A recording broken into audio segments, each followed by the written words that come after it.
में समझो अगर ये सब चीजें जो है सेक्सुअल हेल्थ हमने जानी कि इम्पोर्टेंट है मेंटल हेल्थ के लिए, फिजिकल हेल्थ के लिए, तो अगर समझो ये नहीं पूरी होती है, सेक्सुअल डिजायर, सेक्सुअल नीड्स अगर पूरी नहीं होती है तो उसका मानसिक रूप से क्या असर हो सकता है, शारीरिक रूप से क्या असर हो सकता है, और सबसे इम्पोर्टेंट जो है हम आजकल देख रहे हैं कि सामाजिक जो सोशल लाइफ है उसमें भी बहुत सारा आजकल असर उसकी वजह से दिख रहा है। तो ये क्या क्या होते हैं? सो बेसिकली अगर हम रिलेशनशिप वाइज देखें तो बिल्कुल उसका डायरेक्ट असर होगा कि जब सेक्सुअल नीड्स पूरी नहीं हो रही है तो रिलेशनशिप में चिड़चिड़ होने लगेगी, थोड़ी अनबन होने लगेगी, क्योंकि ये नीड भी है। और जब सेक्सुअल एक्टिविटी होती है, जैसे मैंने पहले बताया कि ऑक्सीटोसिन रिलीज होता है, वो बॉन्डिंग हार्मोन है, लव हार्मोन है, सेरोटोनिन है। इससे आपकी जो रिलेशनशिप की क्लोजनेस बनी रहती है वो इम्पोर्टेंट है। वो अगर नहीं होती तो रिलेशनशिप सफर करेगा। और बिल्कुल अगर हम पर्सनली भी देखने जाए एट अ पर्सनल लेवल, अगर वुमेन की सेक्सुअल नीड फुलफिल नहीं होती है तो उनके साइकोलॉजिकली उनको उदास महसूस हो सकता है, उनको स्ट्रेस्ड फील हो सकता है, चिड़चिड़ हो सकती है। जैसे कि हमने बात की कि मास्टरबेशन और सेक्स से भी एक रिलीज मिलता है, टेंशन रिलीफ होता है। तो ये सब ना होने के कारण चिड़चिड़ापन हो सकता है, उदास लग सकता है। और जैसे कि सेक्स एक प्लेजर एक्टिविटी है, वो आपका प्लेजर हार्मोन रिलीज करता है। तो वो जब नहीं मिलेगा तो कई बार ये भी हो जाता है कि फिर आप कहीं और प्लेजर ढूंढने की कोशिश करो। फिर बिंज वॉचिंग हो सकता है, स्क्रीन एडिक्शन हो सकता है, कई बार बिंज ईटिंग हो जाता है। तो ये भी हमने देखा है कि जब सेक्सुअली फ्रस्ट्रेटेड अगर हो जाते हैं, सेक्सुअल नीड पूरी नहीं होती, तो ओवर ईटिंग हो सकता है।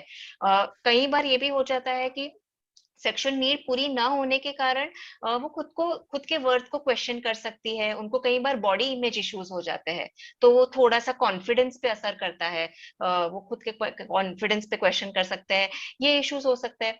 कई बार ये भी हो सकता है अब ये चीज मिल नहीं रही है, तो जो चीज मिलती नहीं है फिर मन में वही चलती रहती है कि मिल नहीं रही है, मिल नहीं रही है। तो एक चीज ये हो जाती है कि जो हम बोलते हैं कि प्रीऑक्यूपेशन, मतलब बस पूरा दिन दिमाग में वही चलते रहता है और उससे काम अफेक्ट होता है, फोकस नहीं रह पाता, दूसरी चीजों पे निग्लेक्ट होने लगता है।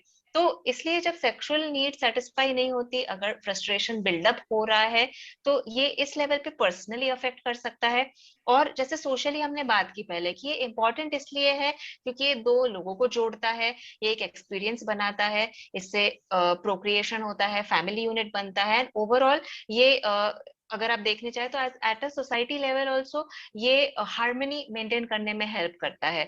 जब ये कंसेंशुअली हो रहा है और दोनों पार्टनर्स की नीड मीट हो रही है। तो जब ये नहीं होगा तो एक फिनोमिनन जो अभी आजकल बढ़ रहा है, जिसको हम बोल रहे हैं प्लेटोनिक मैरिजेस। सो दो जो कपल है रह रहा है जैसे कि रूममेट्स हो, फ्रेंड्स हो, तो है फ्रेंडशिप है। अगर हम इमोशनली भी पूछेंगे, बोलेंगे ठीक है, ऐसा कोई प्रॉब्लम नहीं है, पर बस वो सेक्स का डिजायर चला गया, अब हम करते ही नहीं है। पहले अनबन होती थी, बस अब दोनों ने छोड़ ही दिया है। तो उसके कारण क्या हो जाता है, एक डल सा बोर्डम सा होने लगता है रिलेशनशिप में। कपल कई बार बस शाम को आते हैं, खाते हैं, कुछ टीवी देखते हैं, और धीरे धीरे डिस्टेंस भी बढ़ने लगता है। और ऑफ कोर्स इसका एक फैमिली और सोसाइटल लेवल पे भी असर होता है। डेफिनेटली। आपने जो बोला कि प्लेटोनिक मैरिज या फिर नॉन सेक्स मैरिज बोल के जो कंसेप्ट है, तो उसमें ये कहा जाता है कि अगर साल में आप में 10 से ज्यादा सेक्स नहीं हो रहे हो, तो एक ये डेफिनेशन है कि अगर लेस देन 10 टाइम्स से अगर वो सेक्स हो रहा है तो उसको नॉन सेक्स मैरिज कहा जाता है।